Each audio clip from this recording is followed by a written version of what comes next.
الرجيم بسم الله الرحمن الرحيم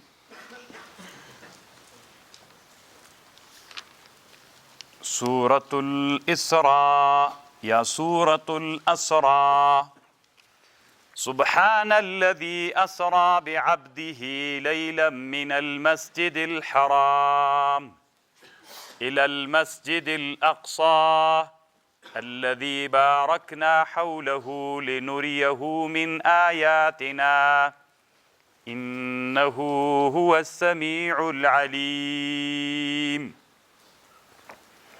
سبحان الذي پاکیدا الله لرا سبحان پاکیدا الذي الله لرا اسرا بعبده تبویت بند خپل لیلن د شپې من المسجد الحرام لمسجد الحرامنا الى المسجد الاقصى الذي مسجد اقصى باركنا حوله چې چار پیر دی د مبارکت اچولی لنوریه چې ورووینو مونږ د رسول علیه السلام ته من آیاتنا لخپلو قدرتونو نه انه هو السمیع البصیر الله اوریدونکی ده الله لیدونکی ده طالبان ورونو رسول صلی الله علیه وسلم من المسجد الحرام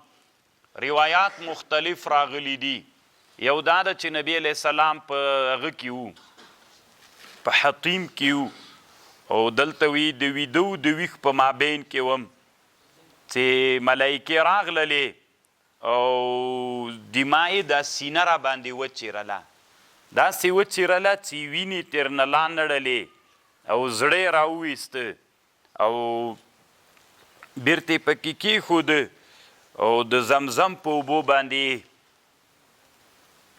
هغه یې ومینځه او بیرته دماغ سینه سره وتړله او له دې جنازتي روان سو یوه دابه یې راوستلې وه چې دا دابه د اس په شکل وه چې براق ورته وایي علامه کمال الدین الدمیری شافعي په حیات الحیوان کې د براق په اړه باندې مفصل بحث کوي کوم کتابونه چې د براق د هغه په اړه باندې جوړ دي د معراج په اړه باندې علامه صالحي ډېرو علماو جوړ کړي دي خو زه چې څومره فکر کوم ښه کتاب چې په معراج کې جوړ ده الفائق فی معراج النبی خیر الخلائق دا یو عالم ترسوی ده د شام د علامه صالحي الشامی دا کتاب جوړ کړی یا نبی علیہ السلام په کوټې د امهانیې کې وو د امهانیې رضی الله عنها چې د دې اصلي نوم فاخته د علي رضی الله عنه خور ولا امهانی بنت ابي طالب د دې کوټه کې رسول الله السلام لغجنا هغه شروع سوله دا سلسله شروع سوله خو طالبانو ورونو تطبیق علما داسې کې شپی هلته وله بیا دلته حتیم ته راغی ستیله دیجې نه د مزل شروع سو والله عز وجل دی روان که کله چې نبی علیه السلام معراج ته لاړه بیرته چې راغی د مکې کاپیرانو ویلې د مکې کاپیرانو ته یې ویلې چې زه بیت المقدس ته تللی ومه بېګا شپه نو دوی ورته ویلي بیت المقدس ته له مکې نه تر شام بیت المقدس پورې تقریبا 40 شپې مزل ده نو چې ده ورته ویلي نو کاپیرانو نور هم ریشخندونه شروع کړل ملنډې شروع کړې نبی علیه السلام نه پوښتنه وکړله ځکه دوی خو شام ته ډېر تللي ول سفرونه به یې شام ته کول د نښو پوښتنې یې ترې نه وکړې الله عز وجل نبی علیه السلام یوه پوښتنه دا دوی ترنه وکړله وایي که ته رښتیا شام ته تللی نو د موږ هغه قافله او د موږ عیر چې له شام نه را روان و هغه چیرته و د هغې معلومات راکړه نو نبی علیه السلام ورته ویلې وایي د تاسې د قافلې نه یو اوښ ورک سوی و، دوی پسې ګرځېدل طلب پسې، نو هلته شودې اوبه ایښې وې په یو ګیلاس کې، نو دوی ګیلاس ایښی و، ما هغه د ګیلاس اوبه هم راواخیستلې ومې چکلې. وی تاسې بیا پوښتنه ترنه وکئ چې تاسې بیرته راغلی ګیلاس کې اوبه وې که نه وې؟ قافلې ته هم بیا ووایئ. دوی تللي ول اوښ ورک ووایي. نبی علیه السلام ورته وایي نو هلته اوبه دوی ایښې وې ما وچکلې. تاسې بیا پوښتنه تر وکئ چې بیرته راغلل، ورته وایي چې تاسې اوښ ګرځېدلو پسې بیرته راغلی بیا مو اوبه وې که نه ولې؟ دوی به درته وایي چې نه ولې، ما چکلې وې. طالبانو علما دا یو سوال هم کوي، اعتراض کوي علما چې نبی علیه السلام پردی ملک اوبه ولې چکلې؟ دا خو شرعا رسول علیه السلام ته جایز نه ولې؟ نو همدا الفائق کتاب کې جواب داسې کړی ده، وی په عربو کې یو عادت و، عربو کې عادت دا و چې چا به مزدور نیوه، راعي و شپونکی به یې نیوه، هغوی ته به یې داسې ویلې چې تاسې به اوبه وابن السبیل ته به شودې م ورکوئ، اوبه به م ورکوئ. دا د سخا ماده په دوی کې ډېره زیاته ده، بیخي ډېره د سخا ماده پکې شتون لري. نو ته به داسې ورته وایې، تاسې ته چې څوک راتلل نو ته به ورته وایې چې اوبه یې چې غوښتلې ورکوي. یعنې دا په عربو کې بیخي معروفه وله چې له اوبو له شودو نه یې څوک نه منع کول. نو نبی علیه السلام د دوی د عادت په مقتضا باندې د اوبه ترېنه راواخیستلې ویې چکلې. نو دلته اذن دلالتن موجودو. بخاري کې امام بخاري باب کدي هنده چې د ابو سفیان ښځه و رسول راغله رسول صلی الله علیه وسلم ته، نبی علیه السلام ته ویلې ان ابا سفیان رجل مسیک، ابو سفیان چې دا یو بخیل سړی ده، زه څه وکړم ورسره؟ نبی علیه السلام ورته ویلې ما ته شی نه راکوي، وي دومره اندازه که درته چې د تا حق در اخیستلی سې. نو غږې نه علما استدلال کوي چې که یو شی متعارف و په عرف کې اجازه وله، نو هغې استعمالول و راخیستل شرعا جواز لري، پروا نه کوي. بیا دوی بله پوښتنه ترې وکړله چې د مونږ د قافله څه وخت را روانیږي، څه وخت را رسیږي؟ نبی علیه السلام ورته ویلي پلانکۍ پلانکۍ ورځ باندې را رسیږي، په وخت د طلوع د شمس کې به راسي، او د تاسې د پلانکي په اوښ باندې چې برګ وښو دوه دانې جواله پې باندې کېښودلي ول، چې دواړه جوالونه په پلانکي تار باندې ګنډل سوي ول، داسې یې ورته وویلې. دوی رشخند وهه. همغه ورځ چې نبی علیه السلام هغه ورځ ورته ښودلې وه، دوی مر ته انتظار ول چې اوس به لمر راخیزي. یوه غږ کو هغه د لمر راوخته، مازې غوښتل چې رسول الله دروغجن ثابت کي. ده چې غږ وکړه چې لمر راوخته، هلته بل غږ وکړه وایي هغه د هغه هم راغلله، قافله هم راورسېدله. نو نبی علیه السلام او دې کې علامه شهاب الدین آلوسی رحمه الله وی دې کې د علماو ډېر اختلاف ده چې دا مخکې خو د معراج قصه او د اسراء قصه دا له هغه نه مخکې وله، څه ورته وایي له نبی علیه السلام تلل له هغه نه له هجرت نه مخکې وه دا قصه، خو څوم کال وه. په دې کې ډېر اختلاف ده د علماو، ډېر اختلاف علماو کړی ده. نبی علیه السلام چې بیرته راکته سو، الله منځونه پې فرض کړي ول. نو اول خو 50 ول، بیا کرا 50 منځونو ته راغلل. خو علما دلته یوه خبر کوي، نبی علیه السلام خو اول منځ خو د سحر و. نبی علیه السلام سحر لا جبریل علیه السلام نو راغلی، د منځونو په طریقه پوی نو، انتظار یو که چې جبریل علیه السلام راسي. اول منځ چې نبی علیه السلام باندې فرض سوی د معراج په شپه باندې، په هغه 15 منځونو کې اولینی منځ د ماسپښین منځ سوی ده. حضرت جبریل علیه السلام رسول علیه السلام ته 2 ورځې امامت وکړ. نو علما وی علامه شهاب الدین آلوسی وی ولې د ماسپښین منځ اول وکړ؟ ځکه دا د ظهر ده، ظهر له ظهور نه ده، ظهور دې ته ویل کېږي.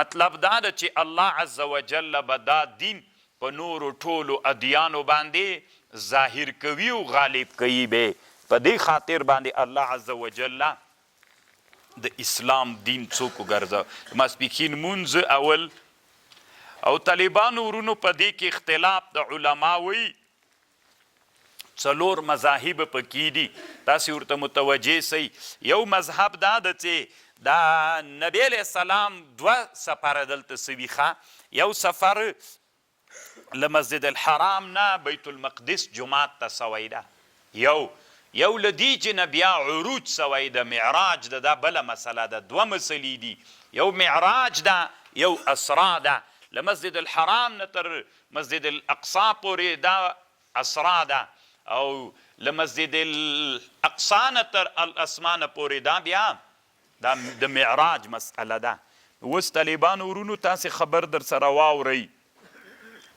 اوله رایه دا د وي دا په خوب کې وله دا د حسن بصري رحمه الله او د عایشې رضی الله عنها او د معاویه رضی الله عنه د دوی رایه دا ده چې دا په خوب کې د معراج قصه پیښه سوې ده خو علماو دا ذکر رد کړې ده چې عایشه رضی الله عنها هلته وړه وله دا رسول الله واده نه ورسره کړی معلومات نه لري معاویه رضی الله عنه لا په دې زمانه کې کافر و ایمان نه درلوده نو دا قابل د اعتبار نه ده د جمهور علماو خبره داسې ده چې نبی صلی الله علیه وسلم دا تک چې سوی ده دا څوک سوی ده یقظتن سوی ده په ویښه باندې سوی په ویښه رسول صلی الله علیه وسلم هم اسراء په ویښه سوی ده هم معراج په ویښه سوی شهاب الدین آلوسی رحمه الله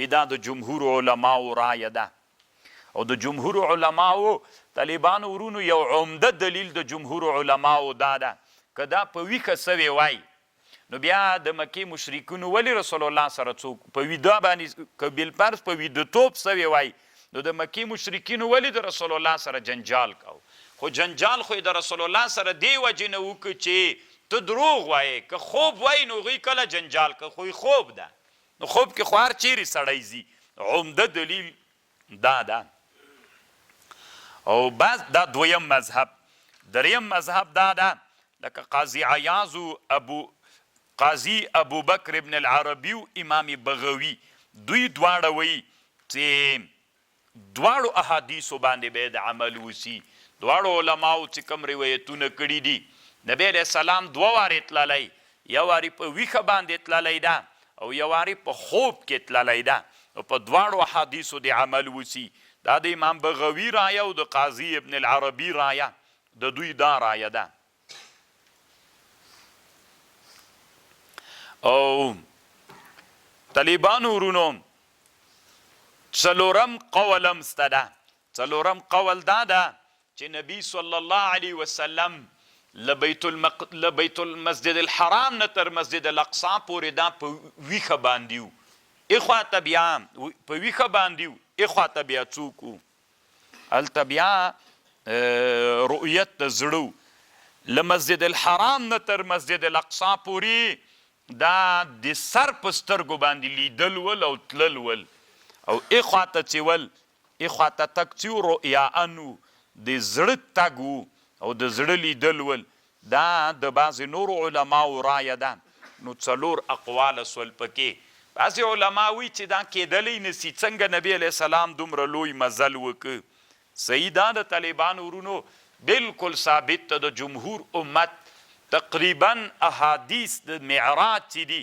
د حد تواتر ته رسیدلی دي علماو په دې باندې بیخي ډیر زیات احادیث را نقل کړي دي نبی صلی الله علیه وسلم چې معراج ته تله نو د مسجد الحرام نه چې بیت المقدس ته لاړه علما دې کې اختلاف لري ډیر اوږده بحثونه دي طالبانو ورونو یو بحث دا ده چې دا براق کې نبی علیه السلام شاته سپورو که مخته سپورو او جبریل علیه السلام مخکې او که شاته ردیف و او که داسې چل و چې نبی علیه السلام تنا په براق سپورو او اسرافیل علیه السلام و جبریل علیه السلام یو سائق د براق و بل قائد د براق و داسې اقوال هم سته پکې او یوه خبره چې علامه شهاب الدین آلوسی رد کړې ده، هغه وی دروغو نه ده. کله چې نبی صلی الله علیه وسلم بیت المقدس ته ورسېده نو نبی علیه السلام وی دروازه د اسمان څه ده، د صخره د بیت المقدس ده. بیت المقدس کې طالبانو یوه تیږه ده په هوا ولاړه ده، تاسې که عکسونه لیدلي وي. نو په دې چې نبی علیه السلام ودرېده وایي کږه سوله، چې کږه سوه نبی علیه السلام داسې لاسونه پې کېښودل. هلته د رسول علیه السلام د لاسونو او د نبی علیه السلام د پښو هغه نقشونه پکې سته، خو دا اصل نه لري. علماو رد کړې ده دا خبره. او یوه بله خبره هم علماو ذکر کړې ده، اگر چې روح المانی د علامه نورالدین عبدالرحمن جامی رحمه الله نم نقل کړی، جامی دشتی. هراتیانو دشت په نامه جای خو سته که نه هرات کې، جامی دشتی. طالبانو ورونو دغه نیم نقل کړی، دا بیخي بله خبر ده. طالبانو یو عالم د غیب ده، یو عالم د شهادت ده. په عالم د شهادت کې وی چې ګرځي نو هلته سړی سره له عناصرو ګرځېدلی سي. انسان طالبانو دا انسان ده که نه، انسان کې ماده هم سته ده که نه. نو انسان چې په عالم د مشاهدې کې ګرځي څوک ورسره سته، د ماده او عنصریات ورسره سته. او یو چې عالم د غیب ته ځې، عالم د غیب ته چې ځې بیا دا تلل داسې دي چې له مادیاتو نه به وځې. نو روح، دا روح څه ده، دوی داسې وایي دا بعضې علما چې روح المانی نقل تیر کړی ده. یو لغه علماو نه عبدالرحمن الدشتی جامی ده، هغه وایي چې انسان دوه دنې، دا روح د انسان دوه جسد لري. یو جسد چې کله دی په عالم د مشاهدې کې وي، کله چې دا انسان به هغه ته ځي، عالم د غیب ته ځي، په عالم د غیب کې بیا د جسد بل یو ده چې هغه جسد څه ده، بیا مادي او عنصري نه ده، هلته عنصریات تر لرې کېږي. تاسې په خبر ځان پوه کړه. ګوره موږ چې دلته اوسېږو، رسول الله چې دلته په عالم د مشاهدې کې و، د نبی علیه السلام دا بدن مبارک چې و دا ماده او عنصریات ورسره ول. کله چې عالم د مشاهدې ته روان سو نو بیا نبی علیه السلام ټول مادیات له ځانه وویستل. الله د روح ته بل بدن ورکه، هغه بدن داسې یو بدن و چې څوک یې نه درلوده، ماده او عنصریات یې نه درلودل. طالبانو له عنصریاتو نه معرا و.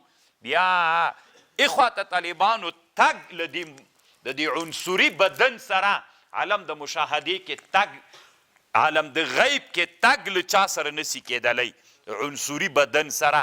نو که روح غواړي چې له عنصري بدن سره مزل وکړي نو د چا سره به مزل کوي، بل بدن به اغوندي، بل بدن کې به ورننوځي چې هغه بدن عنصري بدن نه ده. دا خبرې د نورالدین عبدالرحمن جامی نه او د بعضې نورو علماو نه نقل کړی.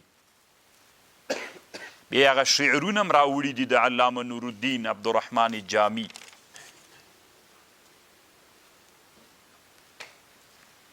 طالبانو ورونو یوه خبر دلته علماو ذکر کړی ده چې علامه شهاب الدین آلوسی رحمه الله د کشف هغه کې کړي، زه به هغه یې ورې تاسې ته وکړم چې خلاص شي. طالبانو علما د علم د تزکیې د نفس علما دوه خبرې کوي. یوه خبر دا ده چې دوی ورته طی الزمان وي، طی المکان ورته وي، بلې خبرې ته دوی نشر الزمان وي. دا دوه هغه مسئلې دي چې علما د علم د تزکیې د نفس په دې کې خبرې کوي. تاسو طالبانو ما سره په خبر باندې ځان پوه کوي.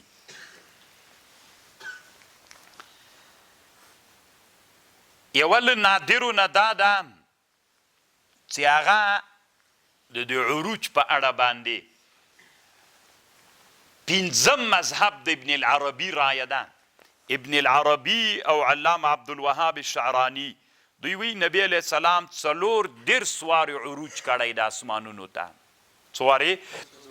یو وارې یقظتن تللی ده او درې دیرش وارې په دې کې څوک تللی ده؟ روحن تللی ده. یو وارې جسدن تللی ده او څو وارې دېرش وارې هغه روحن تللی ده. دا د علامه ابن العربي رایه ده. خو طالبانو ورونو دلته اوس یوه خبره علما د علم د تزکیې د نفس کوي.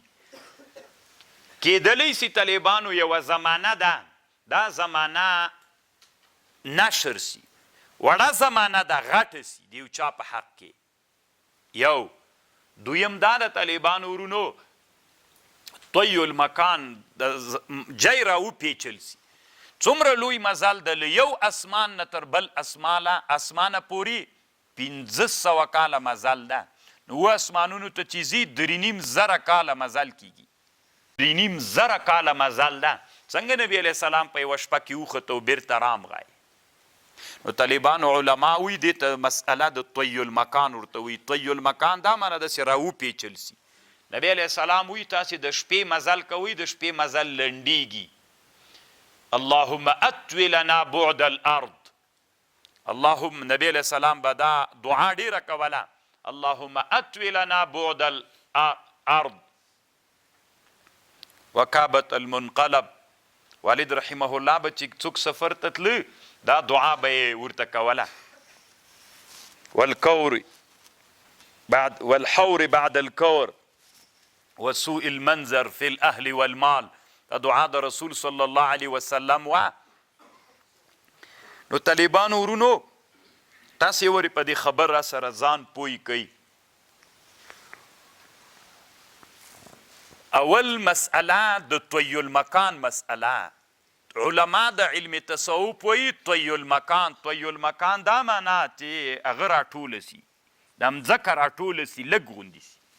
نو دلته بعضې علما دا نه مني، ځکه تداخل د جواهرو راځي. تداخل د جواهراتو دا محاله د نسی کېدلی. حتی طالبانو ورونو د مونږ د احنافو مشهوره منظومه د ابن وهبان هغې کې لیکلي ومن لولي قال طي مسافة يجوز جهول ثم بعض يكفرو. وی که چا ویلي چې طي مکان ستا ده، دا سړی یا جاهل ده او بعضې علماو په ده د کفر فتوا کړې ده. خو طالبانو ورونو د منظومې د ابن وهبان 2 مشهورې شرحې دي په دنیا کې. یوه علامه شورنبولالي کړې مصری ده، یو علامه ابن شحنا الحلبي کړې دا سوریایی ده د حلب. دواړه ما سره شته. نو دواړو کې طالبانو د منظومې د ابن وهبان باندې رد کړی شارحینو. وی دا خبر صحیح نه ده او دا کرامت د ولی ده. ولی دا کېدلی سي چې الله عز وجل ورته څوک وکړي. اصل خبره داسې راغلې ابراهیم ابن ادهم په یوه ورځ باندې چا په یو جي کې هم لیدلی ده، مثلا په کوپه کې هم لیدلی، په مکه کې هم لیدلی. څنګه کېدلی سي؟ نو دا د طی زمان مسله ده، لنډې ده، دا کېدلی سي. او چې کومه د کفر فتوا یې لګولې د منظومې د ابن وهبان هغه صحیح نه ده.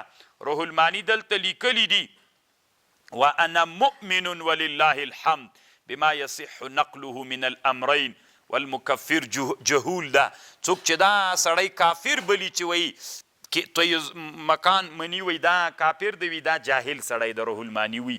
د روح المانی رایه دا ده چې دا کېدلی سي. یو طی المکان سو. طی المکان له همدغه جنه ثابت ته که نه چې نبی علیه السلام ته الله 3.5 کاله مسافه څومره کړه. دا خو ته آسمانونو ته د بیا عرش ته تلل، طالبانو کرسي ته تلل، هلته به څومره مزل و. نو دا الله راټوله کړله لږ زمانه کې څوک وسو. خبر پوه شئ. او بله مسئله طالبانو مسئله د نشر الزمان ده چې علما د علم د تصوف په دې کې بحث کوي. دې ته دوی مسئله د نشر الزمان وی. مسئله د نشر الزمان چې ده دا هم کېدلی سي طالبانو ورونو. د نشر الزمان مسئله داسې ده، یوه زمانه ده د یو چا په حق کې لږ ده، د بل چا په حق کې غټیږي. زه به تاسو ته یوه خبرې ورې وکم د دوی د نشر الزمان خبره چې تاسې په خبر باندې پوه شئ. خو که بیا مو دما خبره داسې چا قطع کړې وه ته نه یې اورېدله طالبانو، تاسې به ورته وایي چې ټول تحقیق به اوري. کله کله طالبانو د علما څه دوی ملامت نه یې بده خبر کړي وي. د منافقین څه دوی خبره وړه کي، اصلي خبره پرېږدي. نو بیا هغه علماو رنګ بدیږي. نو طالبانو ډېر کرته د علماو په اړه باندې چې د ټولنې کې د هغوی په اړه فکر یو رقم ته دا غلط وي، هغه سمه خبر کړي وي، نو دوی څوک ورپسې کوي. دا طالبانو د جامی صاحب کتاب ده، نفحات الانس من حضرات القدس، 2 جلدونو کې کتاب ده طالبانو، ډیر خوندور کتاب ده. اصل کې د علماو د علمي تزکیې ده. زه به یوه خبر درته تېر نه وکمه. دلته یو سړی ذکر کوي، موسی سدرانی نومیږي.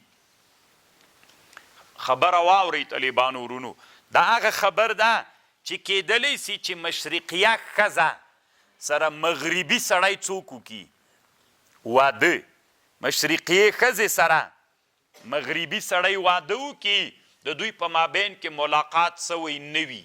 کېدلی سي و طالبانو هم علامه شورنبلالي په شرح د چا کې، هم شورنبلالي په شرح د منظومې د ابن وهبان باندې همدا مسئله لیکړې، همدا د نشر الزمان مسئله ده، او هم هغه کړې ده څه ورته وایي علامه ابن شحنه حلبي کړې ده، او هم دلته روح المانی ذکر کړې ده. دا د نشر الزمان مسئله دا ده. یو عالم ښودلی ابن سکینه نومیږي، یو لوی ولی الله وی تیر سوی، وی د ده یو مرید و، زرګر و، دا زرګري یې کوله سایغ. بیا د ده د مرید هغه دا و چې د جمعې په ورځ باندې به له خانقاه نه، خانقاوې طالبانو دا د تزکیې د نفس مدرسې ولې مخکې مونږ 2 مدرسې درلودلې د تاریخ په اوږدو کې.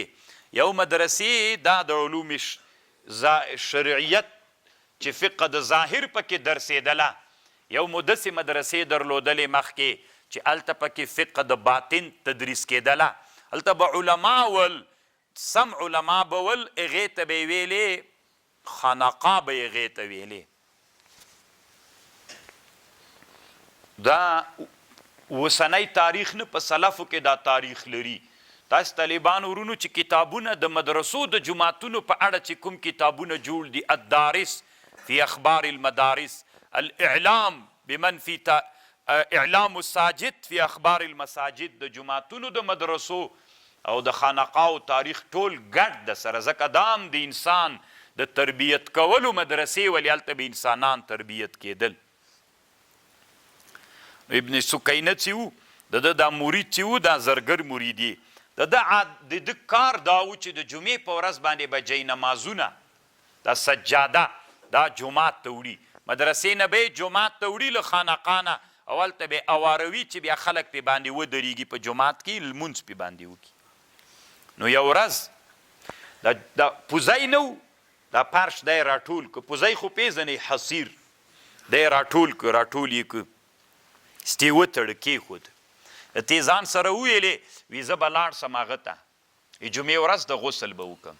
د جمعې ورځې ته لاړو طالبانو ورونو ته اوس ورته ګوره چې هلته لاړو، د دجلې بیالې ته لاړو، عراق ده دا، د دجلې بیالې ته لاړو، کالي یې وویستل، نور د پرتوګ هغه خو ایسته، دا ضروري شیان یې دلته کېښودل، اوبو کې داسې غوټه ووهله، اوبو کې چې غوټه ووهله چې لږ وړاندې لاړو، بیرته چې راووت چې کوم ځای کې غوټه وهلې د هغه ځای نه ده، بل ځای ده.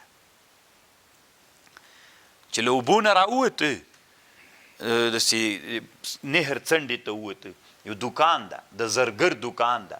نو هغه نه یې پوښتنه وکړې، وي دا کوم ځای ده؟ هغه ورته ویلې دا نیل ده، بحیرة النیل ده، دجله وګوره، عراق، اسیا ده، طالبانو افریقا ده.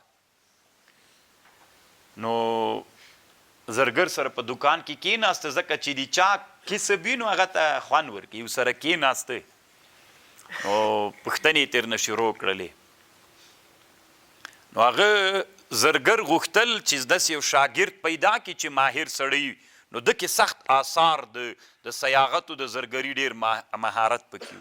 ستې ورته ویلې ما سره شاګرد څه وایي سید، بس شاګرد سو سره، شاګردي چې ورسره وکړله، نو په شاګردي کې وخت تیر سو، وخت تیر سو. بله ورځ ته استاذ ولیده چې ده کې ډېر څوک ده، کمالات دي پکې. بیا ورته ویلې لور به درکړم، وی سید، بیا یې لور ورکړله. نو بیا دلته 7 کاله ووتل. څو 7 کاله ووتل. په 7 کلونو کې د 4 اولاده پیدا سول. چې 4 اولاده پیدا سول، 4 اولاده به انشاءالله ښیي چې زه غلط نسم. په نه 3 اولاده 3 اولاده پیدا سول. یو ورځ بیا د جمعې ورځ ده. دی دا خپل زرګر ته یې ویلې زه به وی لاړ سم کور نه راووته وي، زه به بحیرة النیل کې غسل وکم. چې بحیرة النیل ته راغی، کالي یې وویستل، بحیرة النیل کې غوټه ووله. چې غوټه یې ووله چې بیرته راووته نو دجله ده. چې راووته نو کالي هلته ایښي دي. نو ورخطا غوندې سو چې هلته ناوخته شوله لکه سې. هغه 7 کاله مخکې څه و چې هغه پوزه یې تړلی، اوس منډه راخلي چې زر یې چا کې هوار کي، جومات ته یې ویسي. نو زر زر یې رامنډه کړله، بحیرة دجلې نه راووته او زر زر یې کالي واغوستل او منډه یې راواخیستله.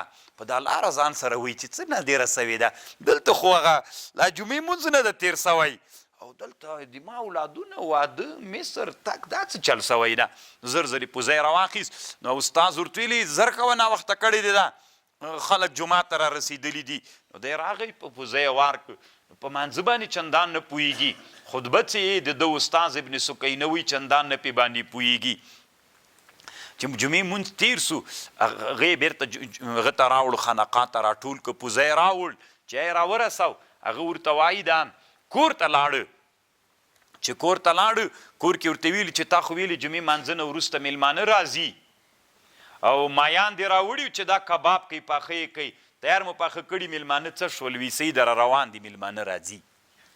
څومره وخت وتلی د مایان راوړي دي، هغه لا نه دي پخ سوي، هلته 7 کاله تېر سوي دي. ابن سکی دا هغه راغی، دا شاګرد راغی ابن سکینه ته راغی خپل استاذ ته، هغه ته یې قیصه وکړه. هغه ورته ویلې حمد الله لره چې ته الله عز وجل اصل کې وي تا ته څنګه د حالت پیښ سو؟ ما په دې آیات کې فکر کاو کان مقداره 1000 سنه. ستیغه ورته ویلي چې صحیح د ورس خپل اولادونو پسې د ورس هغه راوله. نو دی لاړ طالبانو خپل اولادونو پسې، خپل اولادونه راوستل. خبر پوهیږ؟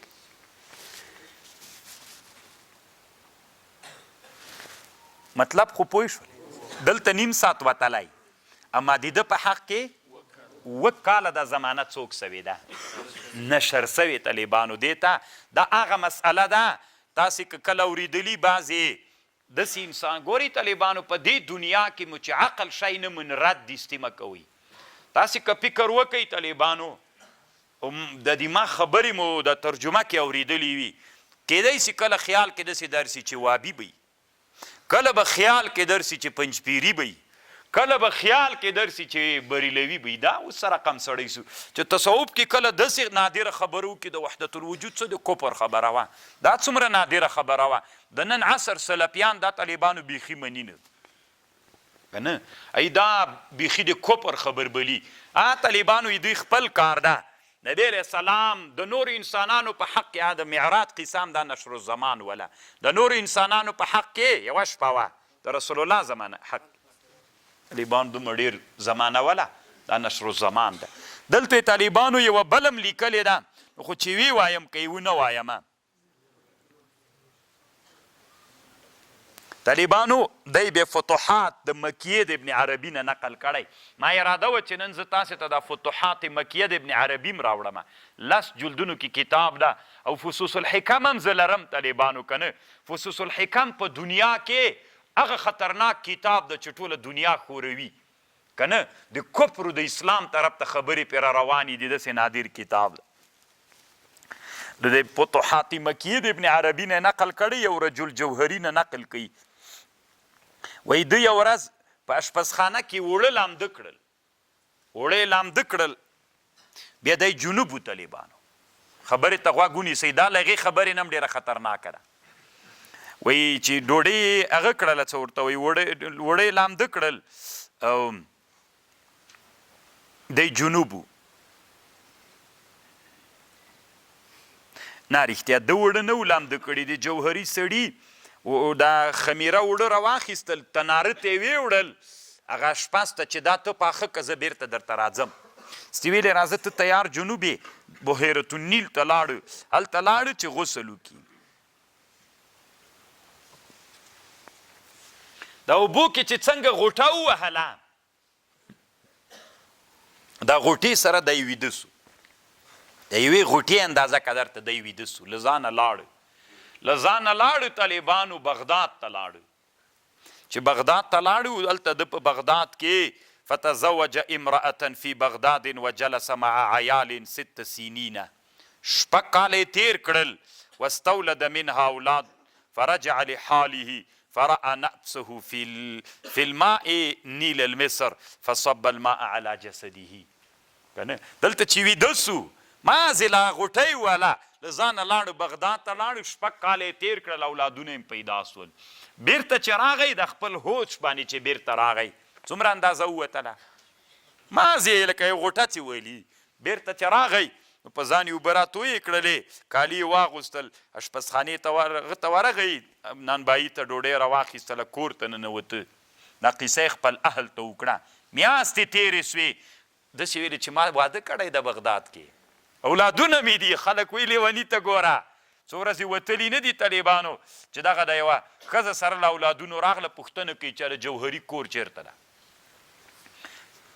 خلک پې راټول سول چې ګوري طالبانو دغه د اولادونه پیدا سوي دي جوهري خو دلته د بیخي له مصر نه تللی نه د بغداد یې بیخي نه د لیدلی علماو نه استفتاء وغواړله شپږ کاله تېر سوي دي شپږ کلونو کې مور هغه ټوله خبر خو مې پوهېږئ که به نه دا خو خود چې یو سړی واوري که نه دا ټول تاسې همداسې یئ که سلفیان یم تنګ نظر انحصار مو کړی ده که بریلویان یم انحصار مو کړی که پنجپیریان یم انحصار مو کړی طالبانو دین ډېر لوی دین ده چې نه پوهېدلې بیا مه یې کفر خبرې پې باندې کوه نو طالبانو دا د نورالدین عبدالرحمن جامی کتاب ده نفحات الانس من حضرات القدس طالبانو دا بله دنیا ده دا حضرات القدس دي ته خو تر اوسه پورې دلته صوبي کېږې دا طالبانو د حضرات القدس خبرې دي الله دې وکړي چې دې ما په خبر پوه شوي دا هغه نشر الزمانو طالبان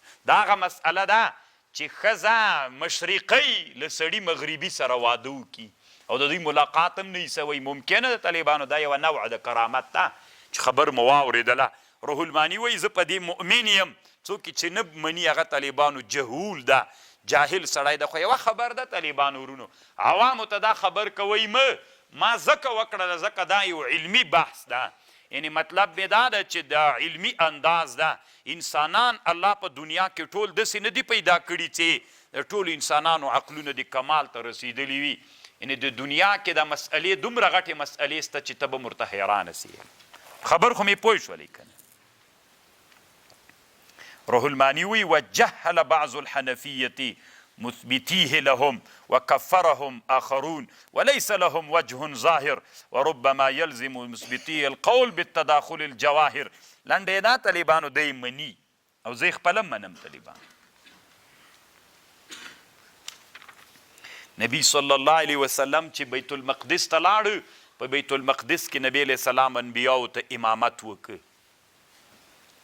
وای دا امامت چې نبی علیه السلام انبیا علیهم السلام ته وکړه 2 رکعاته مونځ یې وکړه په اول رکعت کې قل یا الکافرون ویلې دویم رکعت کې قل هو الله ویلې او اوس څپه انبیا شاته پسې ودرېدل په جومات د بیت المقدس کې او بیا طالبانو د معراج کتاب ته مراجعه کوئ سیوتیم کتاب جوړ کړی الاسراء والمعراج خو دا ډېر ښه کتاب ده چې دا زه یې درته یادوم ما اوس رااخیستی ممل را به وړم بیا مې ویلې اوږد به سي دا خبره به ډېره اوږده سي که نه داسې نه 3 بجو ته ورسیږي هغه بیا په دې بحث کوي چې دا د څه وخت مونځو څه رقم مونځو فرض مونځو دغسې مونځو لکه دا اوس غوندې لکه رسول الله باندې خو هلته لا مونځونه فرض نه ول طالبانو خبرې دي پکې خو هسې یوه خبر به بله مو کوم د معراج نه مخکې رسول الله مونځ کو و طالبانو 2 منځونه له هغه نه مخکې رسول الله کول چې فرضیت راغلی نه و 2 منځونه رسول الله له هغه نه مخکې کول ښه دا خبره هغه کړې ده څه ورته وایي علامه انور شاه کشمیري او طالبانو بن اسرائیلو څو منځونه ول دروغ ده دا طالبانو دا منور شاه کشمیري رد کړې چې خلک وایي چې په بن اسرائیلو 50 منځونه ول وایي دروغ ده داسې له ځانه خلکو ذکر کړی د کتابونو کې. کله کله طالبانو دا تقلید اعما نه ده، د شیطان دی چا استازو. دا طالبانو تقلیدن راغلی ده، ټول دنیا دا خبره کوي، ملایم کوي، شیخ هم کوي. دا دروغ ده طالبانو، هیڅ دی د شیطان چرته د ملایکو استازو، دا دروغ ده طالبانو. دا تقلید دا ګمراهي را پیدا کړې ده، تقلید اعما. او یوه خبره دلته علامه شهاب الدین آلوسی رحمه الله بله کړې ده، که طالبانو سړی د معراج منکر سو او د اسراء، صحیح خبر دا ده که سړی د اسراء منکر سو دا کافر ده، ځکه اسراء په قرآن ثابته ده. سبحان الذي اسرى بعبده لیلا من المسجد الحرام الى المسجد الاقصى. دا په چا ثابته ده؟ دا په قرآن. د دې انکار کفر ده. او که چا د معراج انکار وکړه، ځکه بیا عروج په قرآن نه، هغه په صحیح احادیثو ثابت ده، د هغې انکار که چا وکړه بیا کفر نه ده طالبانو، خو ابتداعو ضلالتو ګمراهي ده طالبانو. موږ او د تاسې د افغانستان د تیرو مجاهدینو یو مشر، هغه هم طالبانو معراج نه مني، وایي معراج روحن سوی ده، یقظتن نه ده سوی. بیا یو زوی د ما کتابخانې ته راغلی و، بیا ما ته ویلي وي د والد رحمه الله، وایي د والد څه مې دا فکریه ده، مې د تا څه فکریه ده. ځکه دی زوی بیا دکتورا کړې وله په د علوم شرعیاتو کې، چې په حدیثو کې وه که کوم موضوع کې وه. ما ورته ویلي تا خپله رایت شي دی؟ وی نه، زه د جمهورو ملګری یم. جمهور علما وایي چې څوک ده؟ یقظتن ده. وی دا نو طالبانو د پلار تپرد یې ده. انه هو السميع العليم وآتينا موسى الكتاب. الله وی مونږ ورکړی دا موسی علیه السلام ته کتاب. وجعلناه هدى لبني اسرائیل. وجعلناه هدى، تاسې ګرځولی دا مونږ ورکړی موسی علیه السلام ته تورات. وجعلنا مونږ ګرځولی دا تورات هدى لبني اسرائیل، هدایت بني اسرائیلو لرا. الله تتخذوا من دوني وکیلا، چې منیسئ تاسې بغیر د الله نه داسې یو رب چې امور مو ورته وسپارئ. نو طالبانو ورونو، سبحان الذي مسجد الاقصى الذي بارکنا حوله، ګوره هغه مسجد الاقصى چې الله وی چې د دې چارپیره کې ما څوک کړی ده، برکت مې کې اچولی. نو دا ډیره مبارک هم ځکه ده، د شام ځکه دا د انبیاو علیهم السلام ځکه ده، ټول انبیا دلته را نازل سوي دي. او دا هم ځکه طالبانو بختور او مبارک هم ځکه ده. افغانستان کې نعنت الله نه ده طالبانو، دروغ ده چې هغه ذکر کړی، هغه شام کې نعنت الله ده.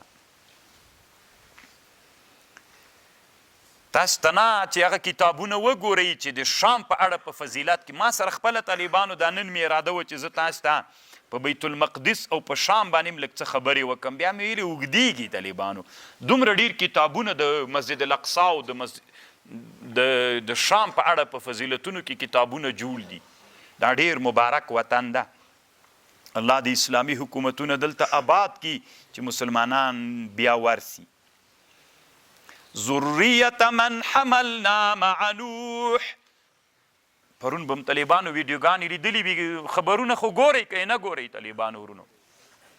د مونږ حنفي فقها وایي باید مسلمان د اخبار هم وګوري، ځکه د خبرونه کتل استخبار باید وکړي د مسلمانانو حالتونه. پرون شپه کله چې د یمن نه کوم توغندي انصار الله په غزه باندې ویستل، په تل ابیب باندې ویستل، نو بیت المقدس په سر باندې تیریدل. بیت المقدس کې مسلمانانو چې د ماخوستان تراویح کولې شپه وله، دوی چې په سر باندې توغندي تیریدل، نو بعضې خلک په جمع ولاړو قرائت ویل کېده، نورو د دې ویډیو کوله چې د بیت المقدس په سر باندې توغندي تیریدل، د خوشحالۍ اظهار یې کوو. ذریة من حملنا مع نوح. دی چې و موسی علیه السلام دا اولاده وه، من د هغه چا حملنا مع نوح انه کان عبدا شکورا و دی بنده د الله شکر گزاره.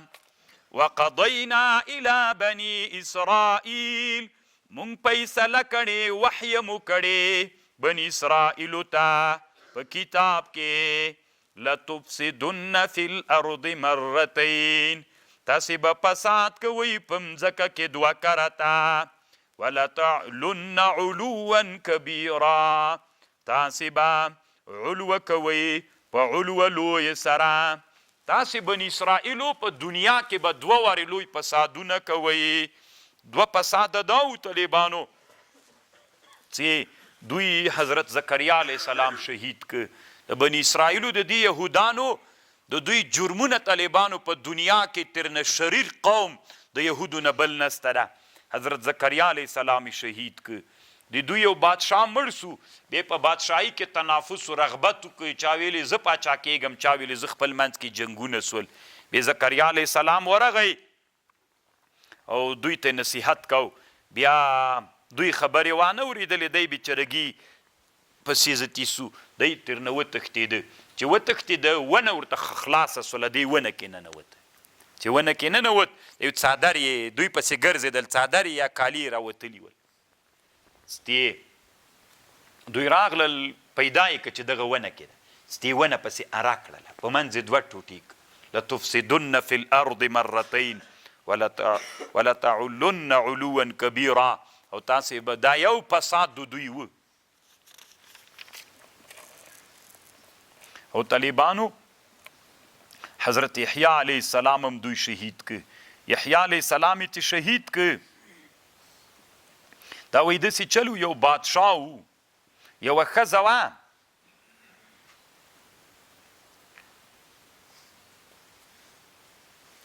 یو بادشاه و، یوه ډېره حسینه ښځه وه، هغه دې بادشاه ته جایز نه وله.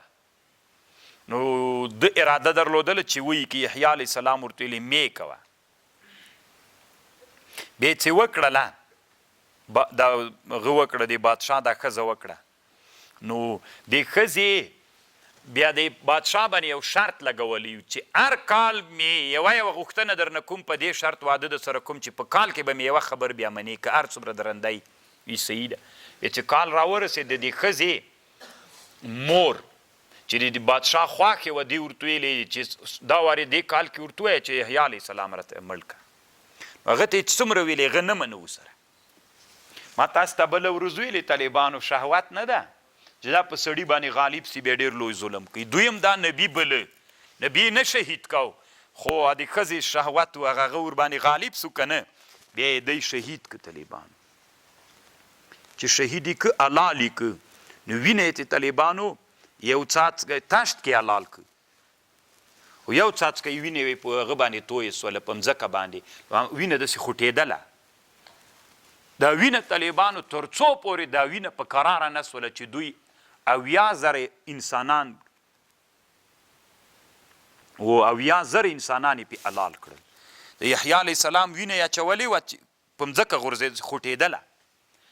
دوی خو پوه سول دوی کې چې دا نبي ده، د نبي وینه ده. بیا یې دا وینه تر څو نه قرارېدله بیخي 80,000 انسانان یې دلته پې ووژل، بیا وینه په قرار سوله. د طالبانو داسې بني اسرائیل دي که نه، دا د دنیا تر ټولو لوی مفسدین.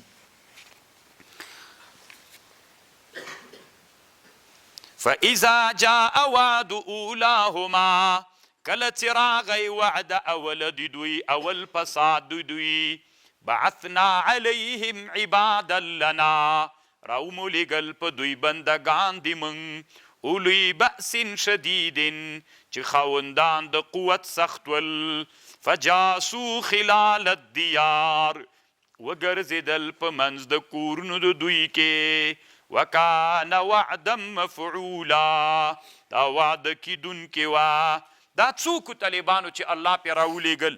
بعضې علما وی عمالقه ول، بعضې علما وی لهراسب و، بعضې علما وی سنجاریب د بابل بادشاه و.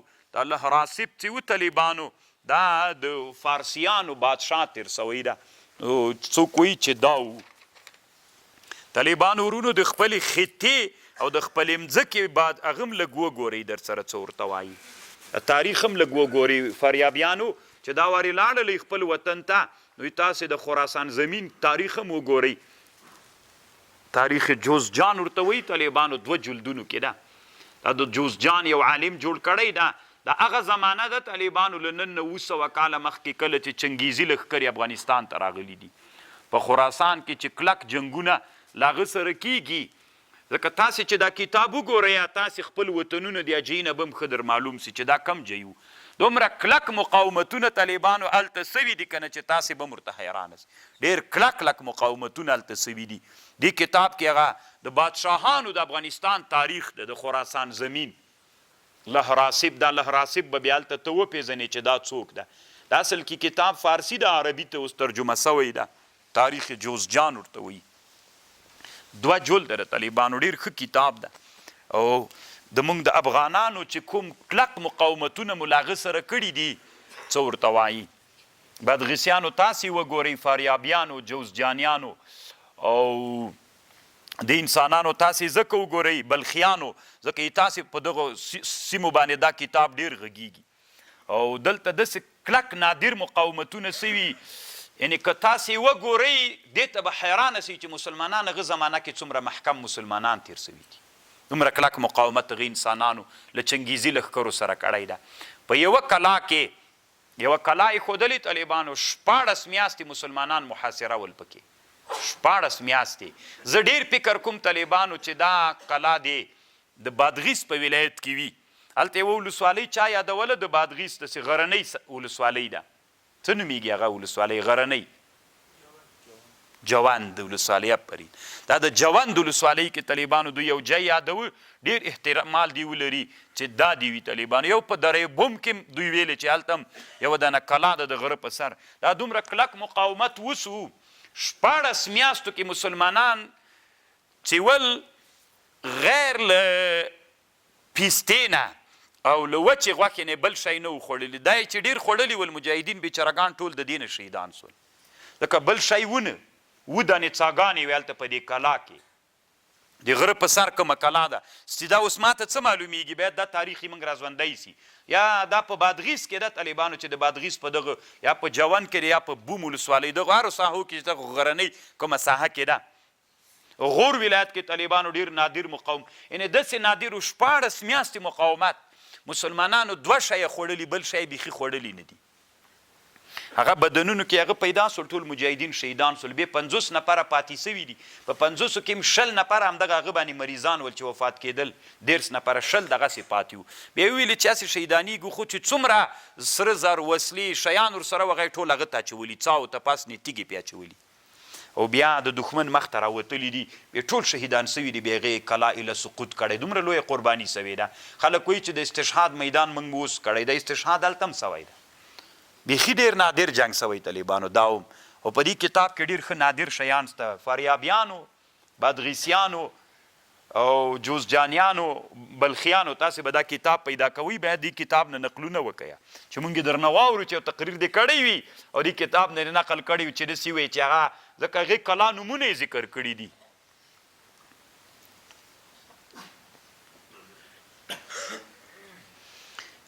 فاذا جاء وعد اولاهما اصل خبر الله راسب نه را پیدا سوله که نه هلته د ملوکو باندې بحث کوي چې په دې خراسان زمین باندې کومو خلکو بادشاهیګانې کړي دي نو د پارسیانو حکومت طالبانو په دې مځکه باندې سوی ده دا د الله راسب دا یو له بادشاهانو د دوی نه راځي فاذا جاء وعد اولاهما بعثنا عليهم عبادا لنا اولی بأس شدید فجاسوا خلال الدیار وکان وعدا مفعولا بیا به طالبانو دی کتاب مو چې وکته په ډېرو نورو شیانو به خبر سئ دنیا کې طالبانو اولینی عجله ګاډۍ د اسګاډۍ څه د طالبانو دا چې جوړ سوی دم ایرانیانو جوړ کړی ده د شاپور کې د نوروز څه ده اوله ورځ د کال نوروز دا طالبانو او دا ګوړه طالبانو ګوړه خو پیژنئ که نه دا ګنی نه ده پیژنئ یو بوټی دا ګنی ورته وایي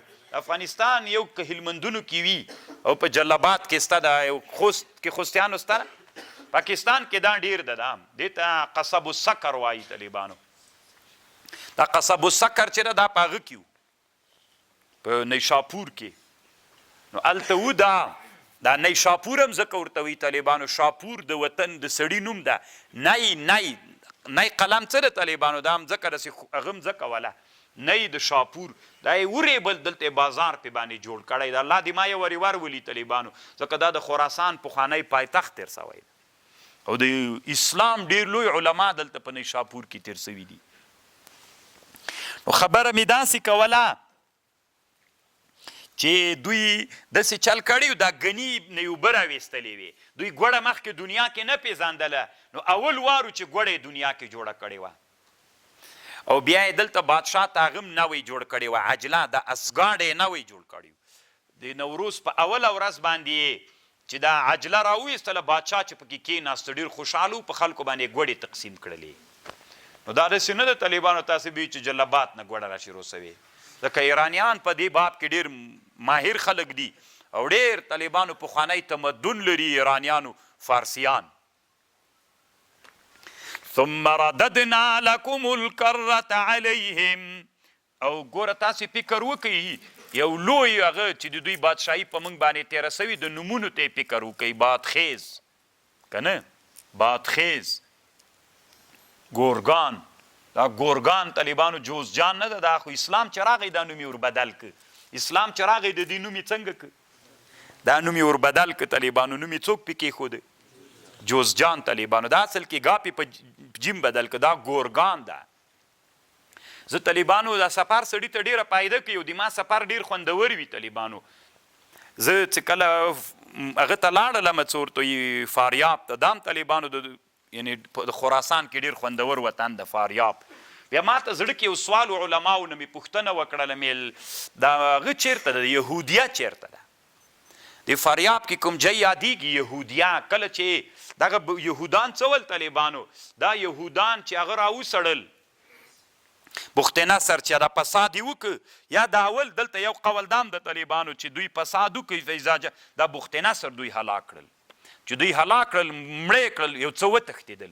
دوی چې راوتښتېدل طالبانو فاریاب ولایت ته راغلي دي. خو تاسې پښتنو خبر دی، تاسې هغه زمانه کې دلته نه وئ، تاسې خو اوس ورغلي یئ. دا له اسلام نه مخکینۍ خبره د بخت نصر چې یهودان ووژل، یو څه یهودان د موږ فاریاب ولایت ته راتښتېدلي دي. چې راوتښتېدل دوی دا میمنه څه ده؟ دا اصل کې یهودیه ده. دا میمنه دا اصل کې یهودیه ده طالبانو، یعنې د یهودیانو کلی. دا بیا ډېر وخت پورې همدې باندې دوام کړی د یهودیه. تاسې چې کتابونه د تاریخ وګورئ دا په یهودیه یادېږي. د دې نه وروسته چې الله عز وجل اسلام راوسته، دا خلک بیا مسلمانان سول، دا نوم یې میمنې ته اړولی ده. دا میمنه اسلامي نوم ده د دې منطقې. خبر باندې پوه شولئ؟ دا مخکینی یهودیه وروستنۍ میمنه ده طالبان. بیا الله هغوی اسلام نصیب کړی د دې خلکو او بیا په چا باندې بدل سوي دي؟ په میمنې باندې. میمنه خو طالبانو متبرکه ښه معنا یې ده. نو دا شیان به چې کې وګوري بیا به تاسو ته خوند درکوي. نور د دما څه؟ فاذا جاء وعد ثم رددنا لكم الكرة. بیا مو بیرته درک تاسې ته دولت یهودانو علیهم په دوی په دې مځکه باندې و امددناکم باموال وبنین وجعلناکم اکثر نفیرا. وجعلناکم امې ګرځولی تاسې اکثر لغنه په اعتبار د نفرو مخکینیو نه تاسې اوس ډېر سوی. ان احسنتم احسنتم لانفسکم، که ښه مو کړل ښه والی مو خپلو نفسونو لره ده. و ان اسأتم فلها، که بدي مو وکړله جزایم د نفس لره ده. فاذا جاء وعد الاخره، کله چې راغی وعده دویمه، لیسوء وجوهکم، چې بد کی مخونه دي تاسې، وليدخلوا المسجد او چې ننوزي جماعت ته کما دخلوه اول مره، وليتبروا ما علوا تتبیرا، چې هلاکی هغه انسانان چې هغوی غلبه کړې وه استیلا یې کړې وه په بیت المقدس باندې تطبیرا په هلاکولو بیا طالبانو الله عز وجل بخت نصر پرې راو بیا چې مځکه یو وارې خو یې الله هلاک کړل بیا له راسي بیا عمالقه الله پرې راولېږل تباسل بیا الله بادشاهي ورکړله بیا ځکه کې ظلمونه شروع کړل دویم وارې ظلمونه بیا الله بخت نصر پرې راولېږه بخت نصر چې الله پرې باندې راولېږه داسې تباه کړل که نه چې سم یې بیخي ختم کړل یهودان د دویم وارو نو طالبانو یو قول دلته هم شته چې بخت نصر دا بني اسرائیل وځپل نو دا پښتانه هم طالبانو هم دا بني اسرائیل ولوایي او دا بیا راوتښتېدل هغه ته غور ولایت ته راغلل دا غر شیستان چې ورته وایي دا د پښتنو وطن اصلي دا ده غر ګوره دا غور نه ده طالبانو غر ده رښتیا طالبانو له دې نه معلومیږي چې دا به د پښتنو وطن یي لږ څه دلایل شته طالبانو ورونو ټول افغانستان نومونه فارسي نومونه دي اما د غور ولایت طالبانو پښتون نوم د غر کو دوی ورته وایي غر شیستان او دا غرونه هم چې د طالبانو داسې معلومیږي چې د پښتنو وطن غوندې دي وي دوی چې دلته راولېږل وایي دا بوختو د طالبانو بوختو تاسې د پاکستان کې دا کوم د پښتنو مشران چې دي داسې وایي مونږ پښتانه غټ غټې وایي مونږ پښتانه دا پښتون طالبانو د بوختو ته منسوب د بوختو ته یعنی بوخت نصر راسړلي دا واو د نسبت واو د علماوي بوختو یعنی بني اسرائیل راسړل سي خو خیر طالبانو بیا خو مونږ الله څوک نصیب کړی ده هغه اسلام و الله عز وجل نصیب کړی چې په نن عصر کې طالبانو یو ښه تاریخ لرونکو انسانانو نه دا سی یو روایت تاسې ر طالبانو چې دوی هغه دي زه چې ډېر فکر کوم تاسې عبري ژبه واورئ طالبانو هلته ښې ښې ډېره یادېږي پکې زه چې فکر کوم طالبانو دا ښې مونږ هم ډېره یادو اصلي پښتانه طالبانو عبدالحمید خماسي که نه دا د مونږ او تاسې دا غرنیو هغه پښتانه چې دي طالبانو داسې نه دي تا نوم چې دی ما نوم عبدالرحمن ده تاسې چې هغه ته ووایې عبري والا ته ورته ته عبدالرحمن ووایې دوی هم عبدالرحمن وایي او د مونږ پښتانه هم طالبانو عبدالرحمن ورته وایي که نه رحمان الرحیم وایي که نه وایي ټول افغانان نه یو ډله په افغانانو کې بسم الله الرحمن الرحیم وایي که نه ته چې عبري والا ته وایې چې ته بسم الله و بسم الله الرحمن الرحیم څه دلایل شته طالبانو والله اعلم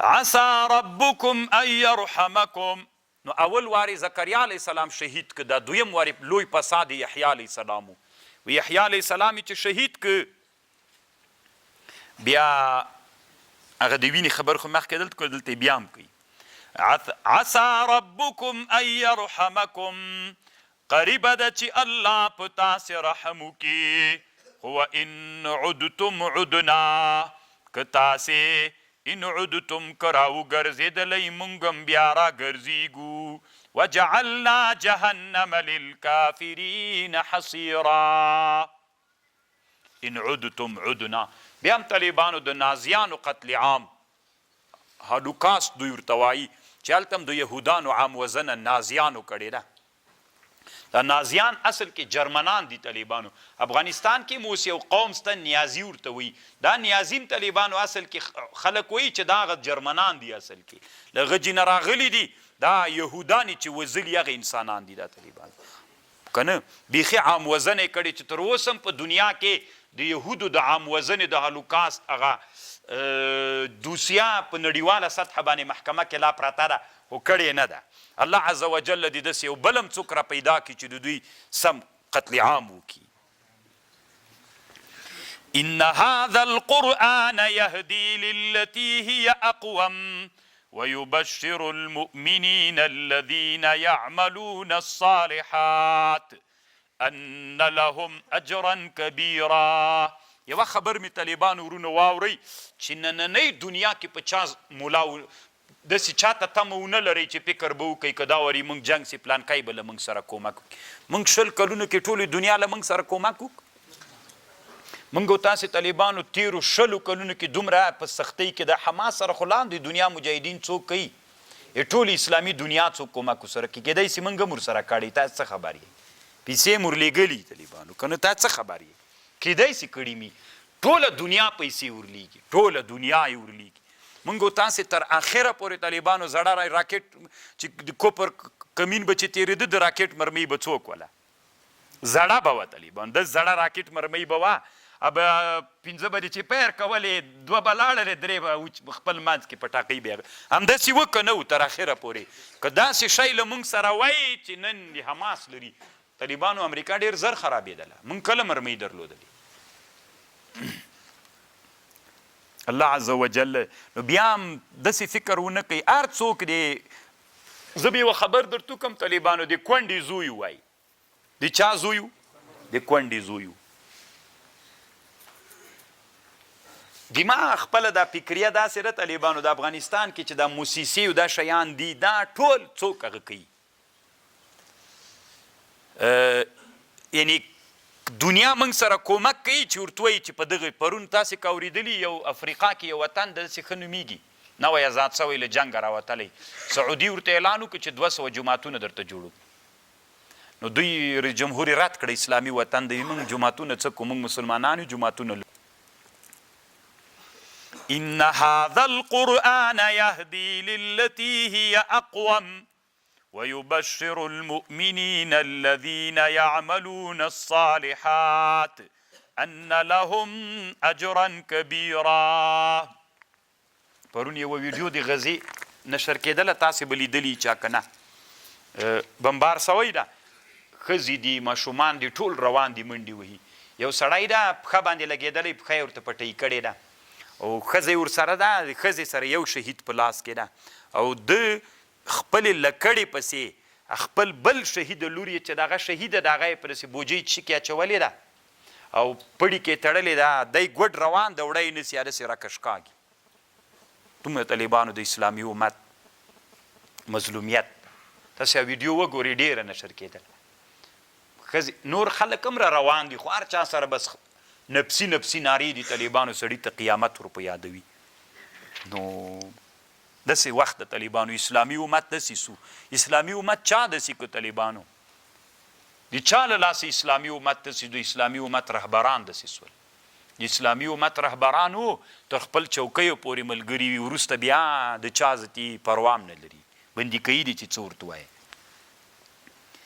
وأن الذين لا يؤمنون بالآخرة اعتدنا لهم عذابا أليما مونږ تیار کړي دوی دپاره عذابا أليما عذاب دردناک ان الذين لا يؤمنون بالآخرة وأن الذين كسان لا يؤمنون بالآخرة چې ایمان نه لري په آخرت باندې اعتدنا لهم عذابا أليما مونږ تیار کړی دوی دپاره عذاب علیم درد ورکوونکی ويدعو الانسان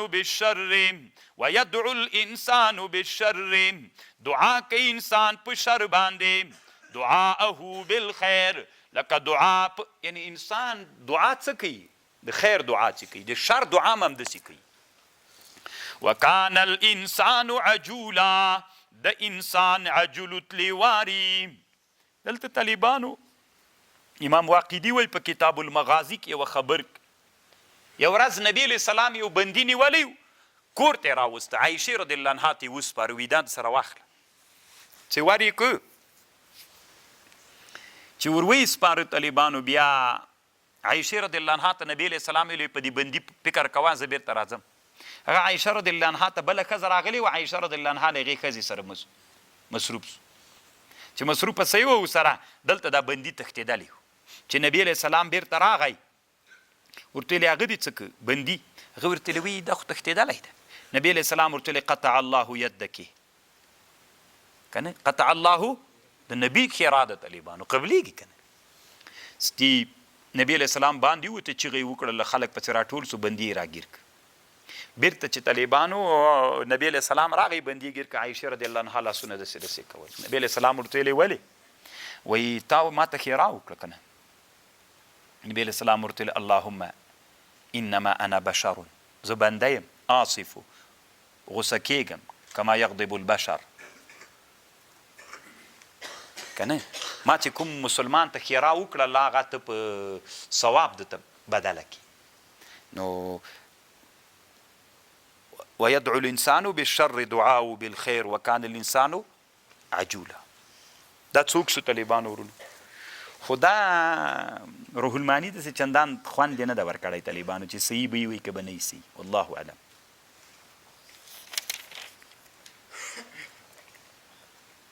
نو طالبانو روح المانی دلته دا خبر لیکلی ده چې انسان به ښېرا کوي ځان ته که به یې نه کوي. انسان به نه ځان ته ښېرا کوي نه به مال ته ښېرا کوي الله مال مې هلاکي اولاد مې هلاکي الله ما هلاکي، دا ناروا ده. وجعلنا الليل والنهار آیتین، الله وی من ګرځولې د شپه ورځ آیتین نښې د قدرت د الله، فمحونا آیت اللیل. څنګه ده انجینر هغه دی وجعلنا الليل والنهار، وجعلنا الليل والنهار، الله وی مونږ ګرځولې شپه ورځ آیتین، فمحونا بیا موږ محوه کړې د علامه د شپې، وجعلنا النهار مبصر لیدونکی، لتبتغوا چې طلب کوي فضل له طرفه د ربنا، ولتعلموا عدد السنین والحساب، او چې تاسې زده کوئ عدد د سینینو او حساب زده کوئ، وکل شیء فصلناه تفصیلا. طالبانو ورونو دلته یوه دا ده الله خو دلته داسې ویلې وجعلنا فمحونا آیة الليل وجعلنا آیة النهار لتبتغوا فضل وتعلموا عدد السنین والحساب. طالبانو ورونو سپوږمۍ څه علامې دي؟ په سپوږمۍ وی څه فایدې لري؟ سپوږمۍ ډېرې فایدې روح المانی ذکر کړي. یوه فایده دا ده دا مد جزر ده، او یوه فایده یې طالبانو دا ده ګوره چې کله دې بوټی کېښوده نیالګی دې کېښوده داسې وخت کې کده چې سپوږمۍ په غټېدو وه. خبر باندې پوه شولې؟ نو دا ګټه کوي. فایده یې دا ده علما د علم فلاحت ډېرې زیاتې نورې غوښه د شپې سپوږمۍ تمک ده، د شپې سپوږمۍ رنګ هم د غوښې خرابوي، او هغه مختصر که خو م ویلي وو کتان چې ورته کېدې سوری کوي که نه. نو بیخي ډېرې فایدې لري. دلته کتاب کې لیکلي طالبانو خو ما زړه نه غواړي ټولې درته وکړمه، صرف یوه خبر بیا بله درته کوم یو د روح المانی نه خلاصم. دلته خبر دا ده دا سپوږمۍ څه ده؟ داسې ګرده ده طالبانو، سپوږمۍ ګرده ده داسې لکه توپ داسې ده. موږ ته دغسې ګرده لکه ډوډۍ داسې ښکاري، داسې نه ده طالبانو. ماته ویلي وی روزه والا هم دغسې وي را سره میلمه به سي میل د سره میلمه کېږم، سپوږمۍ داسې روانه ده طالبانو. هم انتقالي حرکت ته طالبانو، هم محوري قطبي حرکت، سم ښکاري سړي ته او سم یعنې داسې ښکارېږي سړي ته چې هلته بیخي رڼا سته ده نه، لکه خاوره داسې ده، غرونه داسې ترتیب یې ده. دا خو د لمر رڼا په سپوږمۍ لګېږي بېرته موږ ته منعکسه کېږي. تپه تیاره ده طالبانو، تپه تیاره ده د جومات کې. تیزه بجلۍ راواخله داسې د دیوال ته رڼا که، یو داسې بجلۍ دی چې دا رڼا ډایرک ولي، نوره تیتېږي نه دلته. دا چې هلته ولګېده بېرته په هغه باندې هغه کې رڼا سته جومات کې که نه، منعکسه رڼا ده. سپوږمۍ دغه موږ باندې منعکسه رڼا ده، دا نور لذاتي نه لري. لمر لذاتي رڼا لري، سپوږمۍ څوک ده؟ دا فمحونا آیت اللیل کې طالبانو اوس دلته داسې ده دا سپوږمۍ کې تور تاسې شی لیدلی، دا چی ده طالبانو؟ دا تاسې وطن کې خلک څه وایي چې دا چی ده؟ څه وایي مولا؟ شپېلۍ خوله کې وایي نیولې، دا ټول دروغ دي طالبانو. دلته روح المانی یوه خبر کړی، بعضې خلک وایي لا اله الا الله پکې لیکلې. سیوطي صاحب یو کتاب جوړ کړی حاوي کې سیوطي لیکلي وایي دا جمیلن ده، جیم میم یې لام د نصب حالت کې جمیلن داسې. څوک څه وایي څوک څه وایي طالبانو؟ اصلي خبر به داسې وکړو. څوک په اسرافیل علیه السلام داسې ولاړه شپېلۍ خوله کې نیولې پښه مخ ته یې دا دروغ دي ټول طالبان. اصل کې داسې ده چې دلته سیوری څه ده؟ په مځکه کې سیوری دا څوک ده؟ رڼا ده. په سپوږمۍ کې سیوری طالبانو څوک ده؟ تیاره ده. دومره فرق ده. علما وایي د علم د هیئت علما د مځکې جاذبیه قوه څوک ده؟ ډېره. د لمر بیخي ډېره ده. او د سپوږمۍ طالبانو فرق لري. د سپوږمۍ اوس دلته طالبانو یو طالب چې ښه قوي خیز اچولی شي څومره خیز به واچي 1 متر پورته. هلته سپوږمۍ ته چې لاړ شي دغومره زور چې ووهې 6 متره پورته خیز اچوي. لکه جاذبیه قوه کمه ده. خبر پوه دلته مثلا 10 منه شی فشا کولی شي، هلته 5 منه شی فشا کولی شي. همدغومره وزن بي ځکه جاذبیه هلته 5 منه ده نه بیا جاذبیه قوه هلته څوک ده؟ کمه ده. او بل دا د طالبانو ورونه چې سپوږمۍ کې یو دا دلته اوس مر هلته ده، دلته یې رڼا جوړه کړې. سپوږمۍ کې داسې نه ده. سپوږمۍ کې سیوري ته کښېنه چې نه لیدل کېږي، څوک دې نه ویني، داسې ته په تیاره ده. نو دا تور چې په سپوږمۍ کې ښکاري دا طالبانو سپوږمۍ کې غرونه دي، درې دي، هغه سیوري دي. سیوري تپ په تیاره ده. په هغه چې لمر لګېږي یا کومو ځایونو باندې چې نه لګېږي هغه تیاره موږ ته منعکس تور ښکارېږي. دا طالبانو حق خبره ده. تاسې موږ په خبر پوه شئ. او روح الماني لالا باندې د الله پاک رحم وکړي طالبانو د زمانه کې سپوږمۍ ته نوي خلک ختلي. نو دی وایي چې هغه زمانه کې اول وختل نو پړسېدلي ول، انسانان وپړسېدل، مړه سول. کیدی سي طالبانو ځکه سپوږمۍ ته چې ځې هلته ډېر مشکلات دي. طالبان هر څوک تللی نسي، علمي به ځي هلته. خدای لنډې دا داسې خوند غوندې نه ورکوي. سپوږمۍ ته ختل طالبانو دته خوند نه ورکوي. سپوږمۍ ته دا روح الماني خو دا د هغه زمانه کې دا مسلې دا یې موږ علماو کار وي. طالبانو منو یې نه 200 کاله تېر سي بیا یې ومنو. بیا هلته کفر ډېر مزل کړی وي. راځئ طالبانو موږ د خپل هغه بدل کړو. سپوږمۍ ته طالبانو ختل سوي دي، بالکل سوي دي کې هېڅ شک نشته. طالبانو د نه سپوږمۍ ډېره څوک ده. یو معلم و نو هغه به دا قصه ډېره کوله. د مونږ مشر تره شیخ عبدالقدس جان رحمه الله نه به نقل کو و یو وخت راغلی له انقلاب نه مخکې وي موږ سره میلمه وي چا پوښتنه ترنه وکړله چې هغه وخت کې د سپوږمۍ د ختلو خبرې ډېرې وي. وی ورته ویلې چې دا سپوږمۍ ته کاپیران وایي چې موږ ختلي یو دا څنګه ده؟ وی ده داسې ورته ویلې چې سپوږمۍ دلته ډېره نږدې ده، دا اسانه خبره ده. نو طالبانو سپوږمۍ ته ختل سوي دي د بدهیت. بل طالبانو تواتر ده. ګوره یو شی چې په تواتر ثابت سي دغه انکار مکتوب وي. بالکل طالبانو دا ثابت ده. نو بعضې علما وي دغه آیت اللیل دا ده. یو ټکي ته تاسې فکر وي دا ډېره مهمه ده چې دا سپوږمۍ څه ده طالبانو ورونو؟ الله وی فمحونا موږ وحیه کړله که نه چې مو محیه کړله آیت اللیل ښیي که نه فمحونا آیت اللیل محو وجعلنا آیت النهار مبصر مو وګرځوه. طالبانو دا سپوږمۍ هم مخکې د چا برخه ده؟ د لمر. دا یمونږ سیارې سپوږمۍ دا ټول د لمر برخه. یو انفجار منځته پکې راځي کانتا رتقا ففتقناهما یو په خپل مدار باندې په حرکت راځي. او بل دا ده چې د لمر رڼا ذاتي ده. لمر ذاتي رڼا لري او داسې ګرد مردم نه د لمر لکه دا تاسې چې وایي ګرد ده، داسې ګرد نه ده. خو دا خو دومره لرې ده. اوس ګوري طالبانو دا هغه د غره سر ته چې رسي ورګوري دا څوکی سړي ته د سیده غوندې ښکاري چې ورسې کږه وږه ده که نه. خو دا ډېر لرې نه څوک ښکاري، سیده غوندې ښکاري. نو لمر طالبانو علما وی د لمر دا د اور یوه کره ده په لسګونو زره متره پورته د لمر د کرې په سر باندې داسې لمبي دي، لسګونه زره متره پورته دومره لوړې هغې دي. نو د لمر رڼا ذاتي ده، د سپوږمۍ رڼا څوک ده؟ مستفاده ده. طالبانو ذاتي رڼا نه لري. او پورته ستورو رڼا څنګه ده طالبانو؟ پورته په فضا کې داسې ستوري شته چې هغه خپل لمرونه دي. دا ستوري چې موږ ته ښکاري د دې بعضو رڼا هغه ده مستفاده ده. بعضې داسې ستوري دي طالبانو هغه له لمر نه هم ډېر غټ دي خو موږ ته لکه ستوري داسې ښکارېږي او دومره لرې دي هغه ستوري نه دي، هغه لمرونه دي موږ ته ستوري ښکارېږي. د هغوی رڼا هم ذاتي ده، د هغوی بیا خپل نظام ده. هغه لمر ده، هلته بیا سیارې دي، هلته حرکتونه دي. بیا طالبانو ډېرې اوږدې خبرې دي. او سپوږمۍ طالبانو ټولې 40 سپوږمۍ دي. تنا د موږ د لمریز نظام، تنا د موږ د مځکې یوه سپوږمۍ ده. اوس مریخ د که زحل که مشتري د طالبانو 14 سپوږمۍ لري. شپه سي 14 سپوږمۍ په سر باندې ولاړې وي.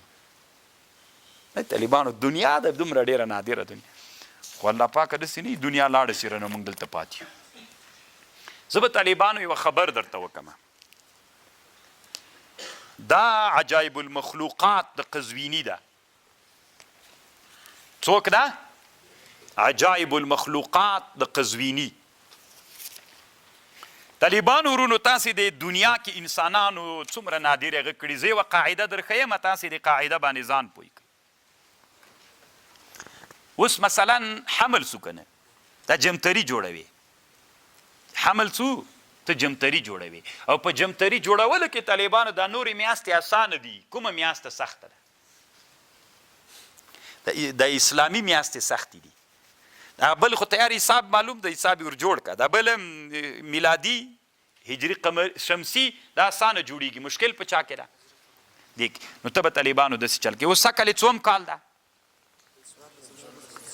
تاسې کې به داسې یو تکړه طالب پیدا نه شي چې ما خبره زر په کلکولیټر باندې را جوړه کړي. داسې څوک تاسې کې ماهر سته چې زه ورته وایم چې دومره دومره منفي کوه، زر یې منفي کړي چې ما ته حاصل ووایي. ها ګورئ طالبانو دا څوم کال ده؟ 1440. کوم کال د کومې میاشتې چې ته غواړې چې اول به په کومه ورځ وي؟ په کومه ورځ وي؟ نو داسې چلو که د هغه کال نه اته منفي کوه. 1400 نه 1400 څو ده؟ 46 د اته تر منفي که. همداسې منفي کوه منفي کوه منفي کوه، اخر ته داسې ورسېږه چې یا اته پاتې سي یا اته نه کم پاتې سي. څومره وخت به پې ونیسې؟ که ډېر وخت نه نیسي کامره دې لږ ودروه. کامره لږ ودروه. اوله ورځ معلومه کړو. رمضان اوله ورځ کومه ورځ وه؟ تاسې غوږ ورته نیسئ. تاسې ما ته مه وایئ چې کومه ورځ وه، د ما خبرې ته غوږ ونیسئ. اوس له دې نه به شروع کې شپږم چې کوم جې ته ورسېد، 1 2 ته مه راجګ، ټول مه راجګئ، کښېنه بیا هلته لاره مه بندوئ، بس بیا وروسته درښیم. 1 2 3 4 5 شپږم د چې په ورځ دلته دا کتاب ما ته وی د تاسې روزه د هفتې په ورځ وه. وه که نه وه؟ وه که نه وه؟ ښه اوس راځئ اختر به معلوم کړي پې باندې. شوال، دا شوال ده. 1 2 3 4 5 شپږ وي د دوشنبې په ورځ تاسې اختر راځي. چې په ورځ د اختر چې دا احتمال ډېر ده، د دوشنبې په ورځ وایي تاسې اختر ته کښېنئ. خبر پوه شولئ؟ دا خو ښکاري به تاسې ته به څه ښکاره سي طالبانو ورونو، درو به یې ښیم. دا یوه ښه قاعده ده طالبانو. ایما خیر د طالبانو ورونو موږ نن ترجمه خلاصیږي، تاسې به لاړ سئ. خبر خو پوهیږئ که نه؟ خو په رب العالمین چې د ما هیڅ بل مقصد نه د اسلامي امت باید طالبانو په پښو ودرېږي. علما انحصاري پاتې نه سئ. ما سره چې څوک مجلس کې کښېني وایي زه جمتري جوړوی سم، میزیم جوړوی سم، پلار مې هم جوړوی سم، جوړوی سم طالبان. خو دا چې مصروفیت مې طالبانو کله دومره ډېر سي که نه چې څه درته ووایم. نو چې دا اوس ما سره تکړه طالبان وي د قاعده مسکري مو خوندوره جمتري م جوړوله، ښه شیان مو هم پکې ورکول. ګورئ طالبانو ورونو تاسې د هغه ته غوږ ونیسئ. د کتاب که درته ښکاري خو ډېره ښه ده. اوس کال راغی، تاسې د کوم کال کې چې تاسې یئ یا ته مخکې له مخکې نه د راتلونکي کال څوک جوړوي؟ جمتري جوړوي. دا عجاب المخلوقات د قزویني ده. دا جدول د طالبانو. جدول کې ګوره میاشته ده، محرم ده، څپره ده، ربیع اول د ربیع ثاني ده، تر اخره د ذوالحجې پورې. ته ښکاري د هرې میاشتې لاندې ورځې دي. ګوره اثنین، جمعه، ثلاثا، احد، خمیس تر اتو پورې. سفر لاندې هم همداسې دي، د ربیع الاول لاندې هم دي همداسې تر اخره پورې. اوس ته غواړې قانون و قاعده داسې راته بیا زه دا کتاب در کوم په روانو کې موبایلو کې ځان سره عکس واخلئ. خو داسې نه سي چې بیا لاړ سئ کوم جمتریم جوړوئ ما ته به منسوب کوئ، نسبت د فایدې به چا ته کوي؟ مفید ده. که یې ونه کې د علم سره خیانت ته طالبان.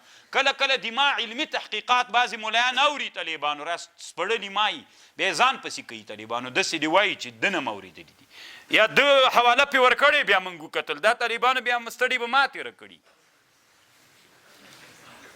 خاندې دې ته ګوره نو کوم کال کې چې ته یې د هغه کال څوک غواړي جمتري دا کوم کال ده 1440 اوس به ته راجیک سې کوم کال چې اوس که راتلونکی کال وي که 2 کاله بعد که 10 کاله بعد څو به کموي اته به کموي اخر کې چې داسې عادت پاتې شو چې له هغه نه اته نه منفي کېږي. اوس که 9 پاتې شول بیا منفي کېږي. اوس مثلا که اته پاتې شول اته نه منفي کېږي نو خو اته شول بیا به عزتي پرېږدي چې پرېږدي خو لکه اوس دلته د ویلې چې سږ کال یې مونږ حساب وکړو څو پاتې شول 6 پاتې شول. اوس ته ماته وایي د کومې میاشتې اول غواړې هرې میاشتې چې ته غواړې میاشتې دلته سته نو شپږمې چې اوس د محرم سږ کال اول په څو وو ګوره اول اثنین جمعه داسې راځه 1 2 3 4 5 6 دوشنبې په ورځ د محرم اوله رمضان د دا طالبانو رمضان دلته د رمضان د هرې میاشتې لاندې د هغه لیکل سوي دي دا د ورځو نومونه خو اته نومونه لیکل سوي خو ترتیب باندې نه دي ګډوډې لیکلي په همدې کې قانون ده رمضان ده هلته موږ ته څو پاتې شول ګوره ورته السبت 1 4 احد جمعه ثلاثه شپږم چې پوره کېږي بیا هفته سوه وایي تا ته داسې وایي چې د تا د روزې اوله ورځ په دغه کال کې د چا په ورځ وه که نه وه که راځه ده ته به پوښتنه وکړه اختر را وکړئ څه وخت ده دی بیا څه راته وایي وی اختر دی شوال 1 2 3 4 5 6 وي د دوشنبې په ورځ دی تاسې اختر څه وخت دی موږ اختر راځي بلې دوشنبې ته راځي که نه پوره کېږي ویې ویلې راته که نه طالبانو ورونو موږ دلته خبر څه کوله څه مو ویلې وجعلنا الليل والنهار آيتين فمحونا آية الليل وجعلنا النهار مبصر لتبتغوا فضلا من ربكم ولتعلموا عدد السنين والحساب وكل شيء فصلناه تفصيلا. پوه شوئ په دې قاعده باندې دغسې خبرې دي څه وخت یې جوړوو دا خو 600 څو کې دا سړی تېر ده 600 څو کې طالبانو 602 کې مړ ده زکریا ابن محمد ابن محمود الکوفي القزویني المؤرخ الجغرافي 602 کې مړ ده طالبانو بیخي ډېر وخت وځي که نه 800 کاله تقریبا وځي خبر باندې پوه شول دا چې طالبانو خبرې دي صحیح ده په دواړو سترګو زه به یې درته عکس واخلم وروسته به اجازه درکړم په کامره باندې بیا عکس واخلي ستې به یې څنګه کوي جوړې کوي طالبانو داسې څه اوس تاسو ځان سره فکر وکړئ طالبانو ورونو چې د الله عز وجل څومره منظمه دنیا د علماو څومره تاسې مخکې دا اورېدلي دوه نورې قاعدې ماته معلومې دي طالبانو ورونو خو هغه لږ سخت دي نو په هغې باندې زه جمتري جوړ کړه دا اوس طالبانو خوند یې وکړه که یې ونه کړه رښتیا وایي سړی داسې چاغ غوندې سي بیخي که نه علم د طالبانو هر باب کې دی چې څوک زده یي خبرې دې زده یي که نه خوند کوي نو لږ به دمه وکړو طالبانو بیا پې ورځو